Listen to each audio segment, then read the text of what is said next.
예수 그리스도께서는 우리를 죄에서 구원하시고 영원한 생명을 주시기 위해 십자가에 죽으시고 부활하셨습니다. 그래서 우리는 기독교를 부활의 종교라, 부활주의를 늘 매년 지키게 되죠. 오늘은 찬송가 161장 할렐루야 우리 예수라는 제목으로 함께 은혜를 나누려고 합니다. 이 찬송가는 첫째 작사 작곡 배경 보면 작사 작곡자는 동일한 분이에요. 미국의 블리스라는 분인데 미국의 복음 찬송가집에 처음에 실렸습니다. 사망권세 이기고 부활을 승천하신 예수 그리스도께 대한 찬양과 주님의 재림에 대한 소망을 힘있게 나타내는 부활절 찬송입니다. 여기 이 찬송가는 사망권세 이겼다는 것과 그 다음에 부활하시고 그분은 승천하셨다는 것과 예수 그리스도에 대한 찬양을 하는 거죠. 여기 보면 본문에도 하나님의 은혜요, 그리스도의 은혜라고 그래요. 그다음에 그 주님을 찬양하는 그 주님이 우리를 데리러 다시 오실 것이다 하는 재림에 대한 이러한 소망들을 더 힘있게 확신있게 확증하기 위한 그런 찬송가가 오늘 본 찬송가입니다. 그럼 찬송가 가사가 어떻게 우리에게 전달해 주고 계시냐면 1절에 보니까 할렐루야 우리 예수, 그래서 할렐루야 우리 예수, 할렐루야라고 하는 건 잘 아시는 것처럼 여호와를 찬양하는 거죠. 예수님을 찬양하고 성삼위 하나님을 찬양하는 것인데 할렐루야라고 하는 말은 쉽게 말하면 하나님을 영광 돌리 하나님을 영원하게 하는 거죠. 그걸 찬송으로 표현하는 거거든요. 근데 거기에는 또 우리가 입술로 감사하는 거예요. 하나님 앞에 그 은혜 가운데서 이게 10절에 보면 내가 나에 든 것은 하나님의 은혜다 이렇게 말씀을 주고 있거든요. 내게 주신 그의 은혜가 헛되지 아니하여 내가 모든 사도들보다 더 많이 수고하였으나 내가 한 것이 아니니 오직 나와 함께 하신 하나님의 은혜였다. 지나고 나면 다 하나님의 은혜예요. 그러니까 은혜로 사는 사람들은 감사할 수밖에 없죠. 원망불평이 아니라 감사할 수 있죠. 그래서 할렐루야 우리 주 예수, 이게 은혜인데 이 은혜 기독교에서 가장 중요한 것이 있다면 할렐루야 아멘 두 가지 있습니다. 할렐루야 영광 돌리고 감사하면서 아멘이라는 건 뭐예요? 믿음의 고백이거든요. 네, 맞습니다, 옳습니다, 그렇습니다 인정하는 거거든요. 그 다음에는 신앙 고백을 하는 거 아니에요? 그래서 우리가 하나님을 향한 할렐루야는 사랑의 속에서 또 이 그리스도의 그 믿음의 고백은 은혜 속에서 이루어지게 됩니다. 그것을 성령 충만하게 되어서 성령이 내주 인도하심으로 그가 이제 증인으로 서서 전도자의 삶을 누리게 되게 되죠. 근데 할렐루야 우리 예수 부활 승천하셨네. 죽은 자 가운데서 살아나셨다는 거죠. 그래 기독교를 말씀드린 대로 우리가 부활의 종교라고 그러잖아요. 다른 데는 부활했다는 말이 없어요. 그리고 승천하셨어요. 왜? 하늘나라를 가셨다는 거죠. 왜? 예수님이 우리와 같은 몸으로 갖고 계시면 전 세계 사람들을 만나려면 힘들어요. 어렵죠. 그렇죠? 또 하나님이 또 아들 예수 그리스도는 하실 일이 있어요. 우리 하늘나라에 가서 우리 거할 처소를 예배하러도 가시고. 그런데 그래서 승천하셨어요. 그 승천할 때 사도행전 1장 11절에 보면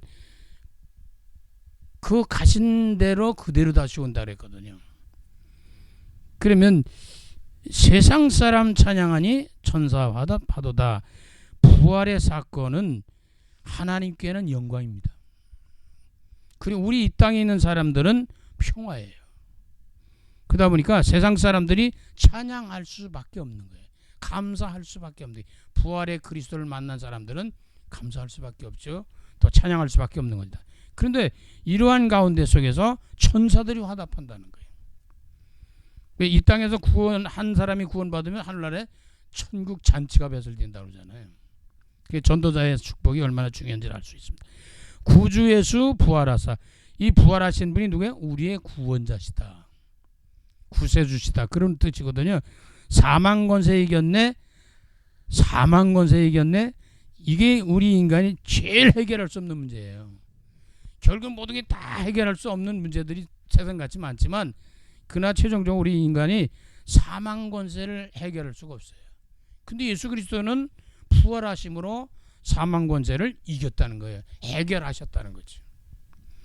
자, 그러면 구주 예수 부활하사 사망 권세 이겼네. 이게 1절에서 핵심 키입니다. 사망 권세 이기신 그리스도가 부활하셨다. 2절 보니까요. 할렐루야 우리 예수, 계속 하나님을 찬양하고 있죠. 왕의 왕이 되시고 만왕의 왕이다. 만주의 주가 되신다. 왕중 왕이라 그 말이에요. 세상 사람들은 왕을 섬기려고 하잖아요. 근데 그 세상 왕보다 더 높으신, 비교할 수 없는 분이 계신데, 그분이 하나님이신데 그 예수 그리스도가 만왕의 왕으로 오셨다. 왕이라는 건 이제 뭐 그리스도에 대한 비밀을 말씀 잠깐 드리겠지만은, 왕의 왕이 되시고 우리들의 중보 되신다. 중보자는 이 세상에 한 분밖에 없어요. 예수 그리스도만이 하나님과 인간 사이의 중보자입니다. 다른 것은 중보자가 될 수가 없어요. 다른 길이 없어요. 뭐 천주교 같은 경우에는 마리아가 중보 역할을 한다고 하는데, 아니야, 그게 안 맞는 거예요. 성경적이지 않습니다. 중보자는 예수 그리스도 한 분밖에 없다. 구원의 길은 예수 그리스도 한 분밖에 없다는 거죠. 그러니까 오직 유일성 재창조가 이래서 나오는 거거든요. 오직 이 복음을 받고 믿음을 가져도 오직이라는 그 단어 속에서, 그 영어 속에서 우리가 믿음 생활을 해야 되거든요. 다른 것도 있는 게 아니고 오직 구원의 길은 예수 그리스도. 그러니까 그것이 우리 복음화된 사람들 속에 계속 각인되고 뿌리내리고 체질되어야 된다는 것을 우리가 알 수 있습니다. 중보되시고 성령 증거하시네. 그것이 누가 증거? 성령이 임하시니까 증거가 되는 거예요. 하나님의 영이 임하여야 하나님의 은혜를 우리에게 주세요. 다시 말하면 성령이 감동하시고 역사하셔야 깨달아지거든요. 근데 구주 예수 부활하사, 아까 말씀드렸죠. 예수는 구주 예수로 구원자로 부활하셨다. 처음 열매 되셨다. 그래서 처음 열매 되셨다는 것은 예수님이 부활하신 것처럼, 예수님이 죽으시고 부활하신 것처럼 우리들도 예수님처럼 죽지만 그러나 다시 살아난다고 하는 것을 입증하는 거예요. 증거하는 거예요. 확증하는 거거든요. 처음 열매가 되셔서 그 다음부터는 많은 열매들을 맺게 되는 거죠. 구원받은 백성들이 다시 살아나게 된다는 거죠. 구주 예수 부활하사 처음 열매 되셨네. 우리도 주님과 함께 부활하게 된다는 거죠. 이 확신을 가져야 되는 거죠. 누려야 되고, 또 전달해야 될 사명도 있죠. 할렐루야 우리 예수, 같이 계속 반복 3절까지 할렐루야 우리 예수에 대한 얘기인데, 흠과 티가 없도다. 예수님은 우리와 같은 몸을 갖고 이 땅에 오셨지만 그는 성령으로 잉태되었기 때문에, 그래서 예수 그리스도는 죄가 없으신 시예요. 죄가 없어요. 인간인데. 그럼 왜 인간으로 오셨냐? 죄인을 대신에 피 흘려 죽으시려고 인간의 모습으로 오셨다. 그래서 흠과 티가 없어요. 죄가 없단 말이에요. 죄인으로 죽으신 게 아니고 죄인을 대신해 죽으신 거예요. 우리를 위해서, 저와 여러분을 죄 가운데서 구원하시려고. 무덤 속에 있는 죄인, 무덤 속에 실제로 들어가 있었어요. 3일 동안 죽었어요. 실제로 죽었단 말이에요. 그러니까 피 흘림이 없이는 사함이 없고, 피 흘린다는 죽음을 의미하거든요. 그럼 예수님 저와 여러분의 죄를 대신해서 죽으셨어요. 피를 흘렸어요. 물과 피를 몽땅 쏟으셨다는 거죠. 무덤 속에 있는 죄인 주가 일으키시네. 구주 예수 부활하사 영광주로 오시다. 결국은 영광스러운 모습으로 다시 오실 것을 예언하고 예약하고 약속하고 있습니다. 구주 예수 부활하사 영광주의 주로 오신다. 주님으로 재림하신다. 우리가 살아있는 동안에 오실지 그건 잘 몰라요. 언제 오실지 모르지만 어쨌든 틀림없이 약속한 대로 주님은 오시는데, 초림은 뭐예요? 성육신에서 오신 거 아니에요? 말씀이 육신이 되어, 왜? 우리 인간의 죄를 대신해 죽으시려고. 그 주님은 죽으시고 부활하셔서 하늘 보좌 우편에 앉아 계시면서 승천하신 이분은 다시 오신다. 우리를 영원한 천국 세계로 인도하여 가시려고 다시 오신다는 거예요. 이게 지금 찬송가 가사 속에 할렐루야 우리 예수 부활하셨네. 핵심이죠. 근데 그게 뭐예요? 우리 부활하신 이 부활은 부활의 첫 열매가 돼서 누구든지 그리스도 예수 안에 구원받은 사람은 이와 같이 다시 사시는 것이다. 그래서 천국을 확장해 놓고 보장해 놓고 우리를 데리러 다시 오신다는 그런 내용의 가사입니다. 그럼 우리가 전도자에게 주시는 현장 메시지, 현장의 메시지를 뭘까?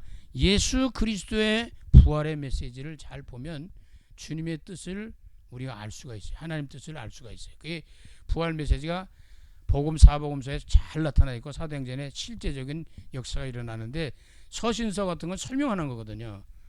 그래서 그 마지막에 유언과 같은 말씀이기 때문에 부활 메시지는 맨 마지막 장에 다가 있어요. 마태, 마가, 누가, 요한복음의 맨 마지막 장으로 가면 그것이 나옵니다. 그러면 예수 그리스도의 부활은 오늘 본문에 있는 말씀처럼 우리가 꼭 알아야 될 부분이 하나 있는데 그게 3절 4절입니다. 내가 받은 것을 먼저 너에게 전하였노니 이는 성경대로 그랬어요. 말씀대로 예언대로 그리스도께서 우리를 죄를 위하여 죽으셨다. 그리스도께서 죽으셨기 때문에 부활하시는 거예요. 다시 말하면 그리스도이신 예수가 죽으신 거예요. 그리스도는 하나님의 아들이고 하나님이시기 때문에 살아날 수 있다는 거죠. 만약에 인간으로만 죽었다면 살아나지는 못해요. 근데 이분이 그리스도라는 거예요. 하나님의 아들이시네. 여자의 후손이라 그 말이죠. 이 부활의 역사는 만들어낸 일이 아니고 성경에 예언된 대로 이게 성취된 거예요. 그냥 꾸며낸 얘기가 아니거든요. 이거는.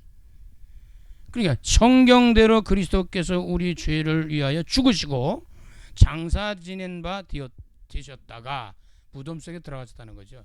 그래서 실제 죽었다는 거죠. 실제로. 그냥 뭐 훔쳐갔다, 뭐 기절했다, 별일 많이 있잖아요. 그게 아니라 실제로 죽은 거예요. 죽으셨단 말이죠. 저와 여러분의 죄를. 그런데 성경대로 사흘 만에 다시 살아나셨다. 이게 죽으시고 부활하시는 거 예언되어 있다는 거죠. 쉽게 말하면. 그런데 그 예언된 말씀대로 그대로 성취되었다는 거죠. 예수 그리스도의 출생과 재림과 마지막까지는 시작과 끝까지 전부 다 예수님에 관한 예언이 되어 있어요.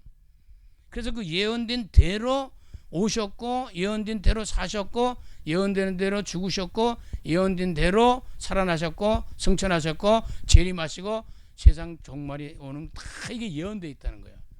그러니까 우리가 예언됐다는 건 만약 언약이거든요. 말씀을 주시는 거거든요. 근데 우리가 이 말씀의 언약을 붙잡으면 반드시 그 말씀이 성취되는 이루어지는 시간표가 다가온다는 거죠. 그래서 하나님 말씀은 완전하잖아요. 그래서 우리는 이 세상 사는 동안에 온전한 삶을 누리려면 말씀 속에서 언약을 붙들고 살아가면 그것이 결국은 언젠가는 완전한 것으로 성취되는 응답되는 축복되는 일들을 우리가 체험하고 누리고 전달할 수 있게 된다는 겁니다. 그래서 성경대로 예수는 그리스도로 부활하셨다. 그리스도로 부활하셨다는 그리스도이기 때문에 부활하셨어요. 그러면 그리스도가 그렇게 중요한 거거든요. 그리스도는 뭐예요? 선지자, 제상, 왕이라고 하는 기름 부은 자에 대한 의미를 갖고 있잖아요. 그래서 지옥 권세를 무너뜨린 참 선지자이신 그리스도, 구원의 역사, 천국 가는 역사, 하나님 만나는 길, 그걸 의미하고요. 그 다음에는 재앙을 막는 참 제사장, 죄 가운데 모든 재앙과 저주, 죽음, 멸망이 다가오기 때문에 이 문제를 해결하시러 오신 참 제사장이신 그리스도. 사탄과 마귀 귀신 악령들이 지금도 끊임없이 역사하고 있는데 사탄을 이기는 참 왕으로 오신 그리스도. 이게 굉장히 중요한 의미를 담고 있는데 이걸 누리면 풍성한 은혜와 축복을 누리게 되는 거예요. 우리가 예수 믿으면 구원받아요. 구원받은 사람이 진짜 축복을 누리려면 영육간에 참 평안과 안식을 누리고 하나님의 응답 축복을 제대로 누리려면 그리스도를 알면 알수록 더 확실해지는 거예요.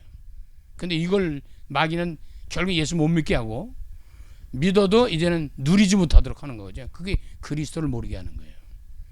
예수 믿으면 구원받아요. 예수 주의 이름 부르면 구원받아요.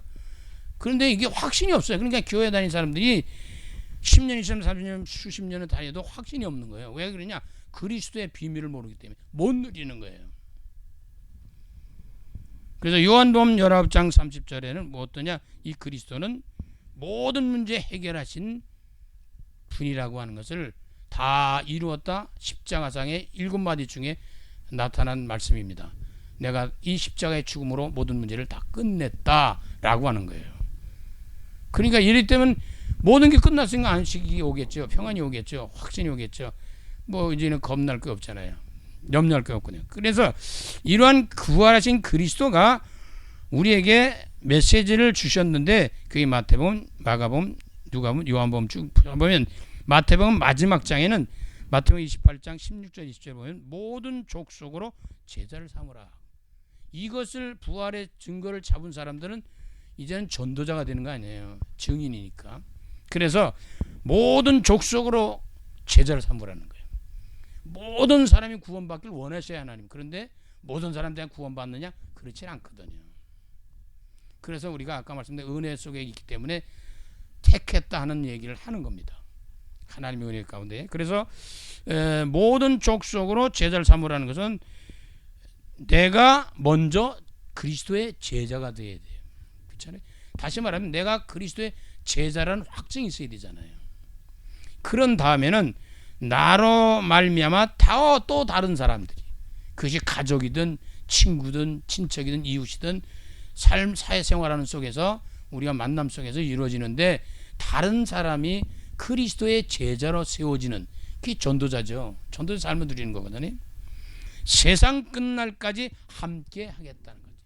그리스도의 제자가 되고 제자를 삼는 이 일에 헌신하는 사람들은 세상이 끝나는 정말 주님이 재림하신 그날까지 항상 함께 하시겠다는 거예요. 임마누엘 성령 충만으로 함께 하시겠다. 그런 얘기입니다. 그게 마태복음 28장 16절은 제자화 시키는 거예요. 그 전도를 해서 많은 사람들로 예수 믿고 구원받아 그리스도의 제자로 같이 하나님의 나라를 이루는 세계봉헌하게 헌신하는 그런 제자들을 세우라는 거죠. 마가복음에 가보면 마가복음 16장 14절 8절은 온 천하 만민에게 가서 복음을 전파해라. 모든 만민이 다 복음을 받아야 돼요.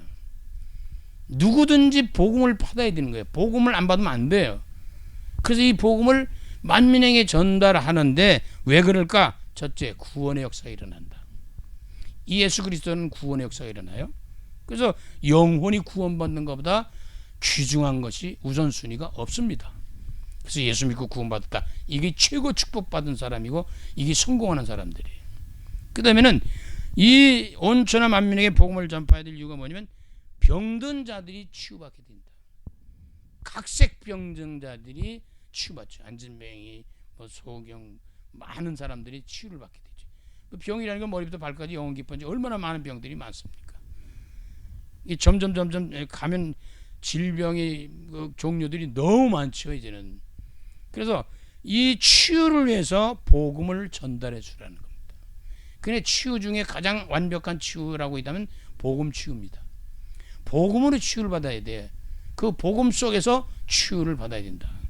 그 다음에 이 복음을 전파해야 될 이유가 뭐예요? 흑암 세력을 결박할 수 있다는 거예요. 사탄과 귀신과 악령들을 완전히 박살내는 게 귀신이 나간다 그 말이에요. 쉽게 말하면 사탄이 꺾인다. 귀신 들린 자를 고치죠. 영적 세계의 새로운 사람으로 다시 살게 하는 역사가 있습니다. 그래서 마가복음에는 온 천하 만민에게 복음을 전파해서 그들이 구원받게 되고 치유받게 되고 귀신을 쫓고 이제는 영적 하나님의 사람으로 살아갈 수 있도록 이렇게 새로운 피조물로 살아갈 수 있도록 우리가 복음을 전달하는 그런 메시지를 갖고 있고 그것 때문에 오셨잖아요. 누가복음 24장 46절 49절에는 약속을 하셨어요. 무슨 약속? 하늘의 능력으로 덧입을 것이다. 인간이기 때문에 너희들은 인간이기 때문에 네 스스로들 할 수가 없어. 살아가는 것도 힘들지만 세계복음은 더 어려워.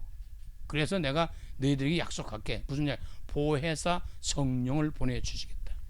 사도행전 1장에서 1절에서 8절까지 쭉 보면 보혜사 성령을 보내주시겠다고 하는 약속입니다. 이건 하늘의 능력으로 덧입게 해주겠다. 오직 성령이 너에게 임하시면 너희가 권능받고 하나님의 능력으로 권능으로 보좌의 축복과 능력을 가지고 근데 인간의 연약성을 말하잖아요. 인간이 스스로 할 수 없는 일들이 너무 많은 게 아니라 사실 다라고 볼 수 있죠. 뭐 아까도 말씀드린 제일 마지막엔 죽은 문제 해결 못해요. 그래서 보좌의 능력으로, 성령의 능력으로 하늘로부터 주는 능력을 덧입도록 보혜사 성령을 약속하셨다는 겁니다.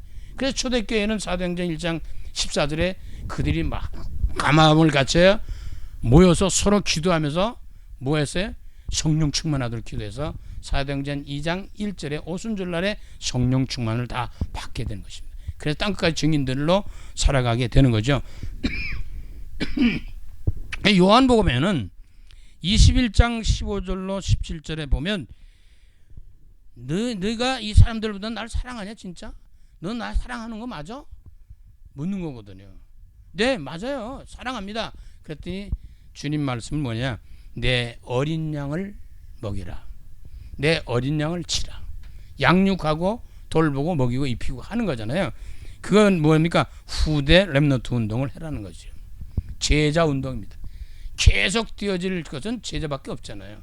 아까도 말씀드린 것처럼 내가 그리스도의 제자가 되고 그리스도의 제자를 세울 때 이러한 메시지를 말씀을 부활의 메시지를 주시면서 이게 사실이라는 입증을 한 것이 사도행전 1장에서 28장까지예요.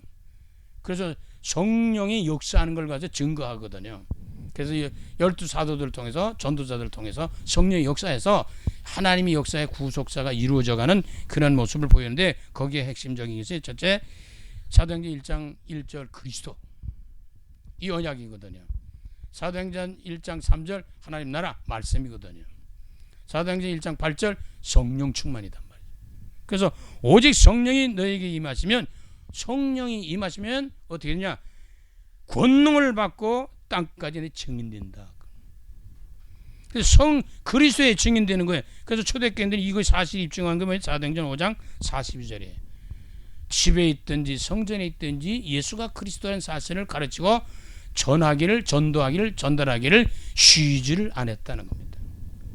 자 이걸 쭉 설명한 것이 뭐냐면 서신서들이에요. 나머지 신약에 쭉 나온 것들이 다 이게 설명해 주는 거거든요. 근데 성경이 말하는 증거 메시지가 뭐겠어요? 요약한다면 말씀이 육신이여 이 땅에 오셨다. 누가? 예수가 그리스도로 성육신한 것을 우리에게 주시는 메시지입니다. 이거 안 믿으면 안 돼요. 여자의 후손을 오셨단 말이에요. 성령으로 잉태된 예수 그리스도가 우리 구주로 구세주로 구원자로 오셨다는 겁니다. 자, 그를 죄인을 구원하시려고 그가 오셔서 십자가에 죽으셨다. 죽으셨어요. 죽어야 돼요. 주님의 보혈 예수의 피, 이 피의 능력이 있습니다. 이스라엘 백성들이 430년 동안 종살이 하다가 언제 나왔냐? 피 바르는 날 끝났어요. 지금 우리 인생의 모든 문제를 끝내는 날이 언제냐? 예수 보혈의 피의 공로를 의지하고 믿고 그 안에 들어갈 때, 그를 믿을 때 끝나는 거예요. 다시 말해서 그리스도 안에 구원받으면 끝나는 겁니다. 시작이요. 그러면 이러한 가운데 속에서 우리를 살리려고 죽으신 것뿐 아니라 그는 부활을 내 첫 열매가 되셨다. 다시 살아나셨다.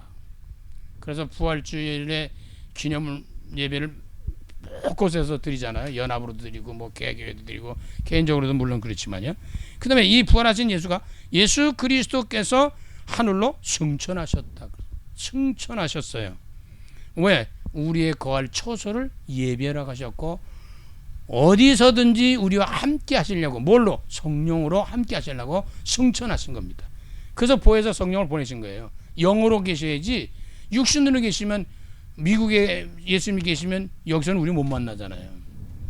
여기 계신데 미국은 못 만나잖아요. 그래서 어디서든지 시공간을 초월해서 만날 수 있는 이 축복을 누리는 것이 승천하신 겁니다.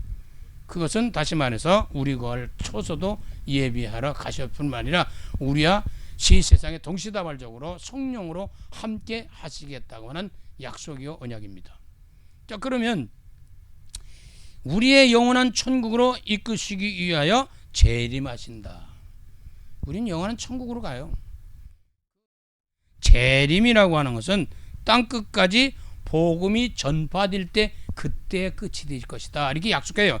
마태복음 24장 14절. 그러니까 분명히 오실 것인데 어느 날 오실지 모르겠 궁금 좀 하잖아요. 그렇죠? 이걸 연구하는 사람 많아요. 몇 월 며칠 날 언제 몇 시에 어디에 뭐 오신다 이거 연구하는 사람 많습니다. 그 연구할 필요 사실 어떤 면은 없어요. 그것만 믿으면 돼요. 일단 하나 꼭 알아둘 것은 마태복음 24장 14절에처럼 땅끝까지 복음이 전파될 때 그때야 끝이 올 것이다 라고 하는 이 양장만 믿으면 됩니다. 그럼 그럼 땅끝까지 전파될 때까지 우리는 뭐해요? 때를 넣든지 뭐든지 복음만 전하면 되는 거예요. 그러면 우리의 준비된 사람들은 주님이 오시기 전에 우리가 이 땅을 떠나도 우리는 준비되었기 때문에 하늘나라를 가는 거죠. 그러다 주님이 오시는 날은 또 우리가 이 일에 헌신하고 전도자들은 들림 받을 수밖에 없고 천국 갈 수밖에 없는 거죠. 그래서 우리가 신앙생활 가운데 속에서 제일 중요한 교리가 있다면 사실은 부활입니다. 생명, 부활이 없다고 하는 말은 우리의 믿음 생활이 다 헛일이 된다는 거죠. 근데 부활이 있기 때문에 우리의 연약한 믿음이 최고의 축복을 누리는 사람이 됐다는 겁니다. 자, 신앙생활과 믿음생활 가운데서 가장 중요한 메시지가 뭐예요? 성경대로 예수는 그리스도로 죽은 자 가운데서 부활하셨다. 첫 열매가 되셔서 우리도 그와 같이 부활할 것이라는 언약으로 실제로 보여주신 거 아니에요? 증거를 주신 거죠. 그래서 만약에 부활이 없다면 우리의 믿음도 헛것이 된 것이다. 우리 모두 그리스도 예수 안에서 구원받고 구원받은 저와 여러분 이 부활의 확증을 가지고 하나님의 놀라운 축복 속에 예수 그리스도의 믿음 안에서 승리하시는 전도자로 남은 여생 들이시기를 간절히 주의 이름으로 축원합니다. 살아계신 주님, 부활의 첫 열매가 되신 예수 그리스도를 오늘 시간에 찬양하며 영광 돌리며 하나님 앞에 예배 영광 돌리는 귀한 종들이 이 말씀의 부활의 메시지를 보면서 우리 언약을 굳게 잡고 남은 생에도 부활의 그리스도를 누리면서 모든 생명들을 살리는 복음의 증인으로 살아갈 수 있도록 성령께서 역사하심을 믿고 감사드립니다. 내가 구원받은 것처럼 다른 사람도 구원받는 구원의 길인 그리스도 예수 부활의 증거를 사랑하는 종들을 통해 성취되도록 이루어지도록 성령 충만으로 함께하여 주시옵소서. 살아계신 주 예수님 감사하며 축복하며 기도드립니다. 아멘.